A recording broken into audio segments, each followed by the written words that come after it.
In 2023, the global crop protection industry experienced a sharp contraction, leading to significant margin erosion and poor cash performance for a majority of industry participants.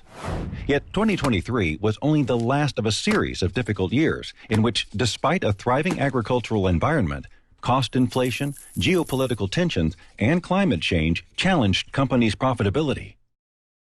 This reality has made it clear that another round of cost-cutting is not enough this time. The world, including our industry, has changed, and restructuring is necessary to align businesses to the new market reality. One company actually found itself ahead of the curve. Corteva has already executed significant restructuring and strategy realignment over the past years, including significant country and product exits, which have led to a 5% reduction in the global workforce. As a result, Corteva managed to deliver margin improvement over the period. But Corteva is the odd one out, and most of our competitors are currently at various stages of implementing restructuring initiatives. FMC, who used to boast the highest EBITDA margins in the industry, has underperformed in recent years as the benefits from the acquired diamide portfolio slowed down and cost inflation increased. 2023 was especially tough for FMC, who had originally guided for a 9% EBITDA growth, but ended up with EBITDA crashing by 30%. This gap in expectations versus the harsh reality has even led to an investor class action. Following these pressures, FMC announced a company-wide restructuring targeting a reduction in cost and complexity and an improvement of speed and efficiency. As part of the restructuring, FMC has chosen to focus on 4 work streams: operating footprint, organizational design and efficiency, direct and indirect spend reduction, forecasting and market intelligence. FMC's most urgent restructuring is focused on Brazil, but according to the company, all regions and global functions will be a part of the process as the company right-sizes its cost base. Overall, the company plans to reduce headcount by 8%. BASF, the last Western chemical giant, has been under scrutiny in recent years for the underperformance of its downstream businesses, notably its agricultural solutions unit. Investors questioned the role of agriculture within the group, given the limited synergies with the rest of the business. Additionally, questions have been raised regarding the company's incentive plan, which rewards based on group performance rather than individual business unit performance. In light of these issues, as well as the diminishing competitiveness of a Europe-based chemical business, BASF has revealed plans for a substantial restructuring.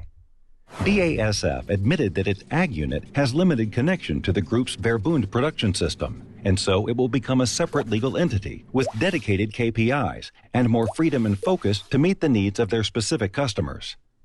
The move is intended to allow BASF to increase its profitability and to be able to better compete with its pure-play agriculture peers.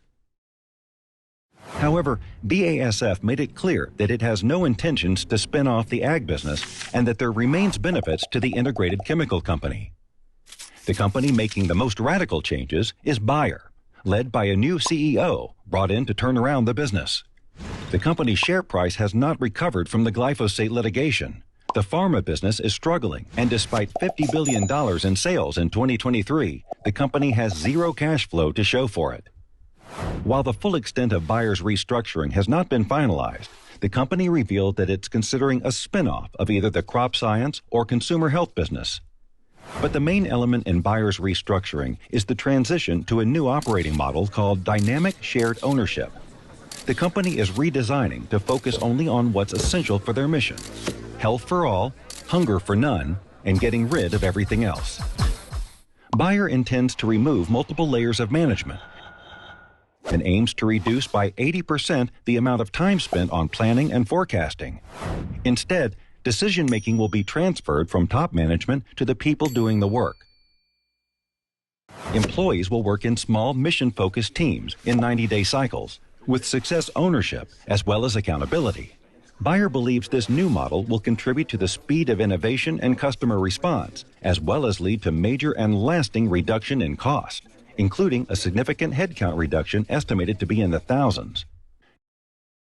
UPL has also carried out restructuring in 2023, separating its businesses into 4 separate units, including 2 crop protection-focused units, Global Crop Protection and India Crop Protection. According to UPL, This separation will enhance the operational freedom of each unit to pursue independent objectives, will result in accelerated growth, and will ensure better allocation of capital. Throughout our Syngenta Group, there is also dedicated focus to change the operating and financial model in order to improve cash flow and margins.